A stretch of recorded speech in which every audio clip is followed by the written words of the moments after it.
Alors bonjour à tous, aujourd'hui je vais vous parler du manga Kuroko no Basket.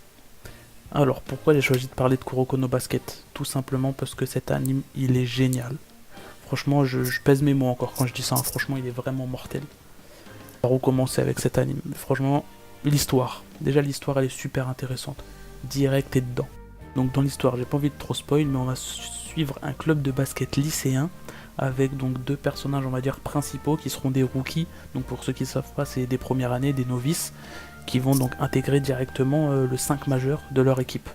Ces rookies sont vraiment spéciaux, c'est pour ça qu'ils ont on va dire l'honneur d'intégrer le 5 majeur directement de l'équipe même en étant que des simples rookies. Donc en suivant donc, le club lycéen de basket donc de Seirin, on va affronter plusieurs autres équipes, dont certaines équipes avec des joueurs vraiment spéciaux on va dire. Donc ces joueurs-là, ce sont les fameux joueurs de la génération miracle. Ces joueurs-là, qui sont-ils? Ces 5 joueurs qui, plus Kuroko, donc un de nos deux héros, donc qui était le joueur fantôme de cette génération miracle, sont des joueurs incroyables, avec un niveau vraiment incroyable. Donc comme le dit le nom de leur génération, la génération miracle, donc c'était le surnom de leur équipe, c'est vraiment des joueurs d'un niveau incroyable, qui sont vraiment capables de faire basculer un match ou de gagner un match à eux tout seuls. Ces 5 joueurs, enfin ces 6 joueurs si on compte Kuroko, sont tous répartis dans des lycées différents. Ils ont tous, après le collège, donc au collège Teiku, ils sont tous séparés et allés dans des lycées différents. Ce qui va nous donner le droit à des affrontements entre joueurs de la génération des miracles par lycée interposé. Et franchement, ces affrontements, ils pètent. La vérité, ils pètent. Tu vois du basket, bon du basket de manga, mais du basket de très très très haut niveau, de l'animation incroyable, des OST, donc ce sont les musiques qui sont diffusées pendant le manga, pendant les scènes d'action du manga, ou peut-être d'autres scènes, des scènes tristes, etc., qui te mettent encore plus dans le bain. Franchement, ils tapent toujours juste, et franchement, quand tu regardes le manga, tu regardes les scènes de basket, ou même les autres scènes, franchement, t'es à fond dedans. L'histoire des personnages aussi, elle est mortelle. Chaque caractère de chaque personnage correspond bien à son passé. On nous fait des petits flashbacks sur le passé de chaque joueur, et tu comprends pourquoi chaque joueur est comme ça. Franchement, ils ont tous un passé qui fait que tu comprends qu'aujourd'hui ils aient telle attitude ou telle attitude. Et franchement, ça c'est très plaisant dans un manga d'avoir un passé qui correspond avec le présent de tes personnages. Ensuite, je vais vous parler un peu des personnages. Donc je vais m'attarder surtout sur les joueurs de la génération des miracles, plus Kagami, et donc le 6ème joueur fantôme de la génération des miracles, Kuroko, notre héros. Donc je vais commencer par Kagami. Donc c'est un jeune lycéen qui rentre des États-Unis parce qu'il faisait ses études là-bas. Il entend parler de la génération des miracles. Qu'est-ce qu'il veut? Bien sûr, les affronter et prouver qu'il est plus fort. Ça reste un shonen, les gars. Ensuite, Kuroko, donc son partenaire, est le joueur fantôme de la génération des miracles. Un joueur qui n'a pas spécialement, à première vue, un talent pour le basket. Mais il a une capacité qui est incroyable. Il a une présence tellement faible qu'il se fait grave oublier. Genre, on le remarque pas. Donc il est toujours démarqué sur le terrain. Il a des passes laser, il a une vitesse incroyable, une agilité de ouf. Et après il va développer du dribble et du lancer. Et franchement son vanish driving, ça vaut le détour. Rien que pour ça vous pouvez regarder le manga. Ensuite je vais vous parler un peu de qui c'est. Donc ça c'est un personnage intéressant. On va dire son pouvoir c'est comme le Sharingan de Kakashi dans Naruto, c'est copier les techniques. Il voit faire un truc, il le refait. À l'identique, voire peut-être même en mieux. Et franchement, avec ça, voilà, il est vraiment trop fort, il est au-dessus, il sait tout refaire comme toi de n'importe quel joueur. Des fois, il va même réussir à assembler des trucs, vous allez voir, c'est ouf. Après, il y a Midorima, donc lui, c'est un shooter, lui, c'est Stéphane Curie de la belle époque. Il tire de n'importe où, ça rentre, et on se pose pas de questions. Après, il y a Murasaki Bara, donc lui, c'est une montagne, c'est le gros balèze de Golgoth. Au basket, bon, plus t'es grand et plus c'est pratique, lui, il est immense. Donc voilà, franchement, on va dire que son talent, c'est son physique impressionnant. Après, il y a Aomine. Alors lui, c'est le genre de street basket. Lui, il est ouf. Alors lui, il est incroyable. Il va trop vite, il est trop agile. Techniquement, c'est ouf. Il fait de la misère. Et franchement, juste pour lui, regarder le manga. Franchement, il est mortel. Et après, t'as Akashi, le capitaine de la génération des miracles. Alors lui, c'est un tueur. Lui, il marche. Il a l'œil, ce qu'ils appellent l'œil de l'empereur.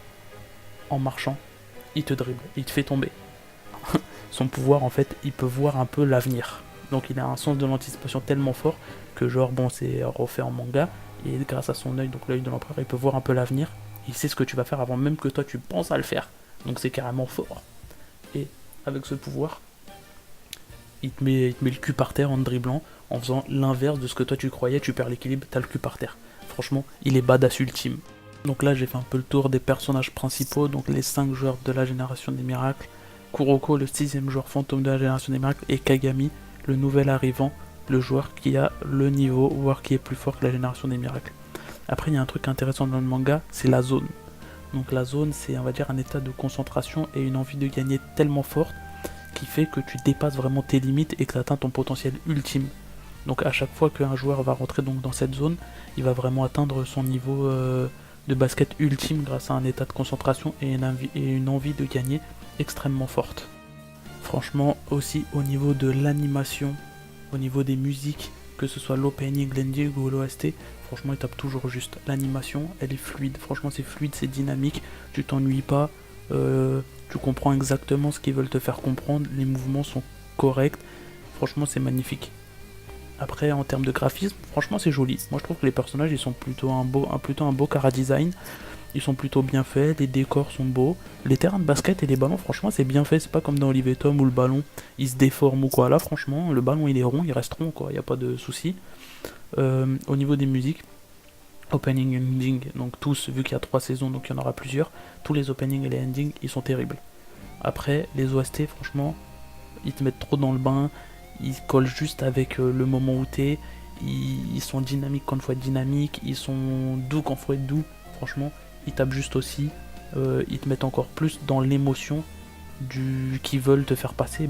Grâce à leurs OST, ils réussissent à mieux faire passer cette émotion. Après, moi, il y a un autre truc que j'aime bien, c'est les petits flashbacks qui te permettent de comprendre l'histoire. Donc, parce qu'au début, tu vois un peu qu'ils se connaissent, mais sans plus. Et après, tu vois, avec les flashbacks, tu vois un peu quelles sont les relations qu'il y avait entre les joueurs de la génération des miracles, donc avec Kuroko quand même comme principal protagoniste, mais ça te permet de connaître un peu mieux les joueurs de la génération des miracles, et moi je trouve que c'est super bien fait. Franchement, tu t'y perds pas à des explications interminables ou quoi, t'as un petit flashback qui t'explique pourquoi Kuroko et lui sont amis, pourquoi ils s'aiment pas trop, comment ils étaient quand ils étaient plus jeunes et tout, et franchement ces flashbacks, je trouve qu'ils sont toujours bien placés et qu'ils sont toujours intéressants. Il n'y a pas de flashback en trop, il manque pas de flashback, il n'y a pas des explications à rallonge, franchement je trouve que c'est super bien fait. Bon, on va aussi parler un peu de basket. Franchement, le basket dans Kuroko, il est pas. Franchement, les scènes elles sont magnifiques, c'est très bien fait. Mais il n'est pas poussé à l'extrême. Donc, même si jamais vous vous y connaissez pas en basket, vous connaissez pas trop les stratégies, les techniques, c'est pas un souci, vous inquiétez pas. Ça va pas vous perdre, ça va pas vous empêcher de passer un bon moment. Franchement, c'est des techniques, tout ce qu'il y a de plus basique au basket. Et quand ils utilisent des techniques peut-être un peu plus poussées, ils les expliquent, comme dans Hajime no Ippo, donc le manga de boxe. Quand ils utilisent des techniques de boxe un peu spécifiques, ils les expliquent et tu comprends. Donc là, dans Kuroko, c'est pareil, ils les expliquent, tu comprends vraiment bien la technique. Et en général, ils n'utilisent pas trop de techniques ou de stratégies particulières. Donc franchement, si vous y connaissez rien en basket, franchement, moi je pense que ça n'a pas à vous freiner. Franchement, vous pouvez regarder le manga et l'apprécier même si vous n'êtes pas un grand fin tacticien connaisseur de basket. Bon bah voilà, j'ai pas envie non plus de trop spoiler ou de faire une vidéo trop longue pour pas trop vous ennuyer ou quoi. Donc je vais m'arrêter là et j'espère vous avoir donné envie de regarder le manga.